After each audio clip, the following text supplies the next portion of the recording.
The Frankenstein of Wall Street, a forensic audit of the corporate soul. By John Zerga Jr. The setup, a ghost in the machine. Listen closely, because what I'm about to tell you is going to sound like the plot of a bad sci-fi movie, something between Blade Runner and a Kafka nightmare. But it's not fiction. It's the water you're swimming in, the air you're breathing, and the invisible handcuffs on your wrists. We are going to talk about the corporate person.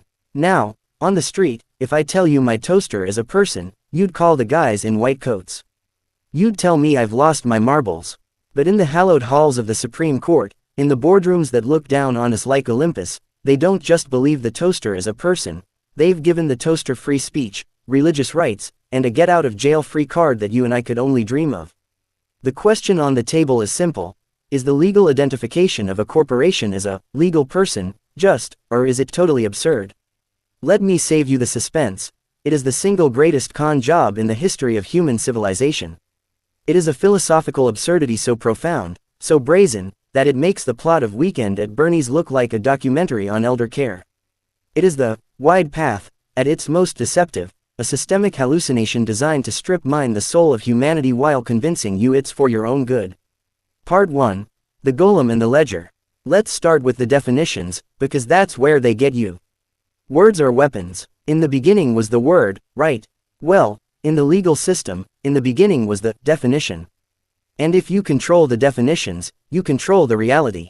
A natural person, you, me, the guy selling hot dogs on the corner, is born of blood and water. We have mothers. We feel pain. If you cut us, we bleed. If you break our hearts, we cry. We are finite beings with a Kantian moral duty to navigate the chaos of existence. We have a soul. We worry about hell. We worry about leaving a legacy for our kids. We are bound by the laws of physics and the laws of God. A corporation, it's born of paperwork and filing fees. It is a golem. It is an egregore, an occult concept of a thought form given life by the collective focus of a group, maintained by lawyers and fed by accountants. The absurdity starts with the concept of legal fiction. That's not me being snarky, that's the actual legal term. It is a lie that the law agrees to treat as the truth. Now, I'm a utilitarian guy.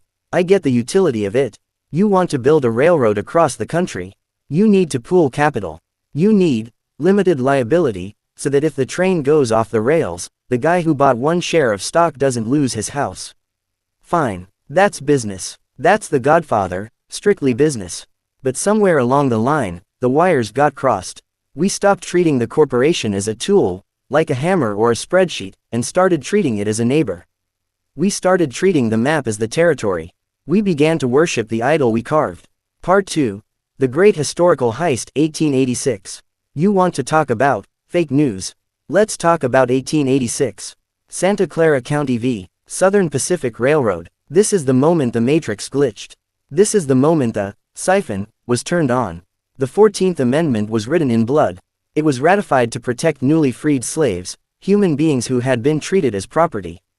It was about dignity, sweat, and the breaking of chains. It was a holy document intended to elevate the downtrodden. It was the narrow path, codified into law. But the corporate lawyers, the true wizards of this dark arts system, pulled a fast one. This is where we need to look at the crime scene with the eyes of a detective. Enter Roscoe Conkling. He was a former senator, a power player, a man who makes the corrupt politicians in RoboCop look like choir boys. He was hired by the railroads to argue that the 14th Amendment applied to them. Conkling stood before the Supreme Court and he lied. He committed perjury in spirit if not in technicality. He produced a journal from the congressional committee that drafted the amendment, a journal he kept private, and claimed that they intended to include corporations in the definition of person. Historians later looked at the journal. It was a fabrication. He made it up. It was a long con. Here is the kicker, and this is the part that makes me want to put my fist through a wall. The Supreme Court didn't even explicitly rule on this point in their written opinion for Santa Clara. It was the court reporter, a guy named J.C. Bancroft Davis who, surprise surprise, was a former railroad president who wrote in the headnotes of the case, the defendant corporations are persons within the intent of the clause in Section 1 of the 14th Amendment. Headnotes are just summaries. They aren't the law, they are the Cliffs Notes. But subsequent courts cited the headnote as precedent. They cited the summary, not the ruling. Let that sink in. The foundation of modern corporate power, The reason Exxon and Amazon have constitutional rights is based on a clerical error made by railroad stooge in the 1880s based on the lies of a corrupt senator. It's a fraud. It's a long con that would make Jim Mars nod in grim recognition. They stole the birthright of the freed slave and gave it to the railroad monopoly. It's like invasion of the body snatchers. They look like us on paper. They talk like us through super PACs. But inside, it's cold, dead machinery. Part 3. The Psychopath Test. Let's put on our detective hats. If a corporation is a person, what kind of person is it? If I introduced you to a guy named Inc. and told you about his personality, you'd run for the hills. You'd call the cops. Let's look at the clinical checklist for psychopathy, the Hare psychopathy checklist, and apply it to our friend, the corporation. Callous unconcern for the feelings of others, check. A corporation will poison a river to save 0.03 cents on the dollar. It doesn't feel guilt, it feels market adjustments. It sees a dead forest and thinks lumber yield. It sees a sick child and thinks insurance liability. Incapacity to maintain enduring relationships, check. Loyalty, please. You're an asset or a liability. You're fired the second the algorithm says you're redundant. They will outsource your job to a sweatshop without blinking. They will abandon a town that built them, leaving behind a rust belt and broken dreams. Reckless disregard for the safety of others. Have you seen Ford versus Ferrari? Or better yet, the Pinto memos. It's cheaper to pay the wrongful death lawsuits than to fix the gas tank. That is the logic of a serial killer. That is the logic of a predator. It is the math of the devil. Deceitfulness. Marketing is often just a fancy word for gaslighting. We're a family, they say, right before they cut your pension. We care about the environment, they say, while lobbying to strip regulations. If a corporation were a biological human, we would lock it in a padded room and throw away the key. We wouldn't let it donate to political campaigns, we'd put it on a watch list. Yet, in our system, this wide path of apathy, we make this psychopath the king. We let it write the laws. We let it buy the politicians.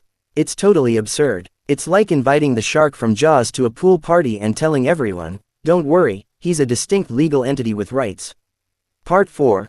The Kantian Nightmare. Philosophically, this is where the rubber meets the road. I'm a guy who respects the rules, provided the rules make sense. Immanuel Kant talks about the categorical imperative. To act morally, you must treat humanity never merely as a means to an end, but always as an end in itself.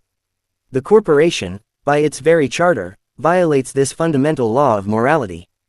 By law, by fiduciary duty, a corporation must treat everything as a means to an end. The end is profit, the means, you, me, the environment, the future. A person has moral agency. A person can choose to do the right thing even if it costs them money. A person can say, I won't sell this poison because it's wrong. A corporation, if the CEO says that, the shareholders sue him for breach of fiduciary duty. The structure mandates sociopathy. It forces the human cogs in the machine to act against their own conscience. This is the great siphon I've warned you about. It sucks the morality out of the room. Good people go into these structures, decent family men and women, and they are assimilated. They are forced to act like monsters because the person they work for, the entity, demands blood. It's the thing. It touches you, and you become it. You think you're driving the car, but the car is driving you. Part 5. The Illusion of Mortality and the New Feudalism. Here's the kicker, the part that really grinds my gears as a Christian and a Stoic. Death is the great equalizer. Memento mori, remember you will die. It keeps us humble. It makes us cherish the moment. It is the ultimate check on human arrogance. Even Alexander the Great is dust. Even the pharaohs are just exhibits in a museum. Even the toughest guy in the yard eventually gets old and weak. But the corporation, it has no expiration date. It is theoretically immortal. It can accumulate wealth and power for centuries. It doesn't get old. It doesn't get dementia. It doesn't face judgment day. How can you have a society of equals when one class of persons lives forever and accumulates compound interest for 300 years, while the other class struggles for 70 years and dies?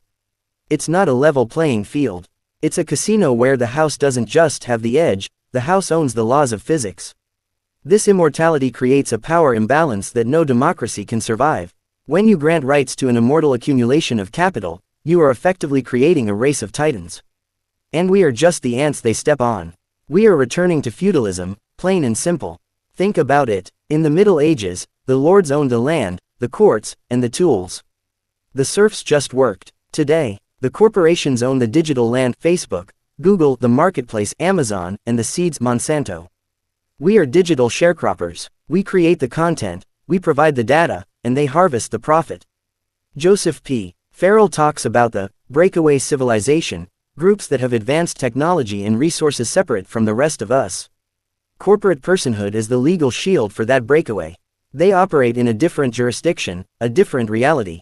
They have their own private security, their own arbitration courts, their own zip codes. They are leaving the rest of us behind on a dying rock while they build Elysium in the sky, or at least in the Cayman Islands. Part 6. The absurdity of speech. The absurdity reached its peak with Citizens United. The Supreme Court decided that money is speech. Now, use your logic. I'm a scholar of the streets, and on the street, money talks, sure. But money isn't speech. Speech is an expression of the soul. Speech is, I have a dream. Money is a transfer of power. If money is speech, then the guy with the most money has the most speech. And the guy with no money, he's mute, he's silenced. This isn't democracy, it's a plutocracy wearing a fake mustache. It's a pay-to-play server, and most of us are stuck in the free-to-play tutorial level. They tell us corporations need First Amendment rights. Why? Does a corporation have a soul to express? Does it have political convictions? No. It has interests. It has a bottom line. When a corporation speaks, it isn't expressing an opinion, it is investing in a regulatory outcome. It is buying a law just like it buys a forklift. To confuse purchasing influence with freedom of speech is a category error so massive it would make Aristotle weep. It's gaslighting on a national scale. It's telling you that the rain is actually trickle-down economics. Part 7. The architecture of control. This philosophical absurdity doesn't just stay on paper, it shapes the physical world we live in. This is the architecture of control. Look at our cities. Because corporations are the dominant persons, our cities are built for them, not for us. We have massive box stores surrounded by acres of asphalt. We have office cubicles designed to maximize efficiency and minimize human interaction. We have smart cities, filled with surveillance cameras owned by corporations tracking our every move to feed the data beast. If natural humans were the priority, our architecture would be built for community, for beauty, for walking, for connection. Instead, it's built for the flow of capital. We live in the digestive tract of the corporate organism. It's the uncanny valley of urban design. Everything looks clean and efficient, but it feels dead. It feels like the set of the Truman Show. Why? Because the person it was built for isn't human. It's a legal fiction that eats profit and excretes pollution. Part 8. The spiritual war, archons and algorithms. Make no mistake, this isn't just economics. It's spiritual warfare. And here I'm going to go deep, so stay with me. When you look at the works of guys who really dug into the hidden gears, whether it's the historical skepticism of Jim Marrs, the esoteric insights of Manly P. Hall, or the systemic critiques of David Icke, you see a pattern. The pattern is centralization. The pattern is the removal of the human element from the control loop. William Bramley, in The Gods of Eden, suggests that human conflict is often engineered by custodial forces to keep us divided and weak. Look at the corporation. It thrives on conflict. It thrives on war, the military-industrial complex. It thrives on sickness, big pharma. It thrives on debt, big banks. It talks about the archons, parasitic entities that feed on human fear and chaos. Well, what is a corporation if not a financial archon? It is an artificial intelligence, in the paper sense, that runs on a program of grow or die. It eats small businesses. It eats communities. It eats time. It harvests the loosh, the energy of your labor and your anxiety. This is the narrow path versus the wide path. The wide path is the path of materialism, where the corporation is God. The narrow path is the path of the spirit, where the individual soul is sovereign. Granting personhood to a corporation is an act of idolatry. We have taken the work of our hands, a ledger, a contract, and we have bowed down to it. We have said, you are greater than us. You have rights that supersede our well-being. It is the golden calf, updated for the Nasdaq. This legal fiction allows the phonies and the frauds to hide. The CEO hides behind the corporate veil. It wasn't me, It was the company. The company has no soul to damn, no body to kick. It is the perfect shield for evil. It diffuses responsibility until it vanishes. It's the bystander effect, codified into law. Everyone is responsible, so no one is responsible. In Fight Club, Tyler Durden says, "You are not your job. You are not how much money you have in the bank. But the corporate person is its money." That's all it is. It is pure materialism given a voice. It is the antithesis of the human spirit. Part 9. The Coming Singularity, the AI Person. If you think it's bad now, wait until you see the sequel. We are standing on the precipice of the next great absurdity, AI personhood. The legal groundwork laid by corporate personhood is the Trojan horse for artificial intelligence. If a non-biological entity, a corporation, can have rights because it acts like a person, then why not a sophisticated AI? Imagine a future where a DAO, decentralized autonomous organization, an AI running on a blockchain with no human owners, claims personhood. It claims the right to free speech. It claims the right to own property. It claims the right to vote. This isn't science fiction, it's the logical conclusion of the current legal trajectory. We are building Skynet, and we are giving it a lawyer. This is the ultimate inversion of the natural order. Man created by God, machine created by man. If the machine becomes the person, with superior rights, immortality, infinite processing speed, then man becomes the obsolete model. We become the pets, or worse, the pests. We are handing the keys to the kingdom to a calculator. It's 2001, A Space Odyssey, but HAL 9000 isn't just locking the pod bay doors, he's suing you for breach of contract and winning because he owns the judge. Part 10. The street-level reality. Let's bring it back down to earth. Let's take it out of the philosophy books and down to the pavement, where the rubber meets the road and the potholes wreck your suspension. You get a speeding ticket. You have to pay it. You have to show up in court. You have stress. Your blood pressure goes up. If you don't pay, men with guns come to your house. A corporation commits a felony. A bank launders money for cartels. They pay a fine. Nobody goes to jail. No one gets handcuffed. It's a cost of doing business. It's a line item on a spreadsheet. If corporations are people, why can't we put them in the electric chair? Why can't we lock them up? If Texas executes a man, that man is gone. If the government executes a corporation, dissolves it, the assets are just sold off, the directors move to a new board, and the entity rebrands. It's a hydra. You cut off one head, two more grow back, usually with a better PR department and a fresher logo. It is a two-tiered justice system. There is law for the biologicals, and there is law for the constructs, them. We get the stick, they get the carrot. It reminds me of Ghostbusters. We are dealing with entities that are non-terminal repeating phantasms. They slime us, they wreck the hotel room, and then they stick us with the bill. Part 11. The narrow path. So, where do we go from here? The wide path is easy. The wide path says, just accept it. Buy the product. Don't ask questions. Watch the movie. Go back to sleep. The narrow path is harder. The narrow path requires truth. We have to admit that we have built a monster. We have let the creation rule the creator. Is it just? Absolutely not. It is a travesty of justice. It is a mockery of the very concept of rights. Rights are for beings with souls, beings with the capacity for virtue and vice. Rights are for those who can stand before God. Corporations cannot pray. They cannot repent. Therefore, they should not rule. Is it absurd? It is the height of absurdity. It is a collective delusion that we have all agreed to participate in because we like cheap plastic goods and 2-day shipping. We have sold our birthright for a bowl of pottage and a subscription to Prime. We are living in a world designed by lawyers for the benefit of ledgers. But the ledger doesn't love you. The corporation isn't coming to your funeral. The solution requires a return to realism. We must strip the personhood from the machine. Return the corporation to its rightful place, a tool, a subject, not a master, not a peer. It requires us to stop being Marx. We have to stop buying the con. You need to look at the corporate person and see the strings. See the emptiness. See the wizard behind the curtain, who is usually just a scared little man with a balance sheet. We need to pierce the veil, not just legally, but spiritually. We need to see these entities for what they are, golems. And like the golem of Prague, if it starts destroying the village, you have to erase the magic word from its forehead and turn it back into clay. We need to reclaim the public square for the living. We need laws that recognize the supremacy of the human soul over the corporate charter. Until we do that, until we shatter this idol, we are just serfs on a digital plantation, arguing about freedom while the owners, these immortal, soulless, legal fictions, laugh all the way to the bank.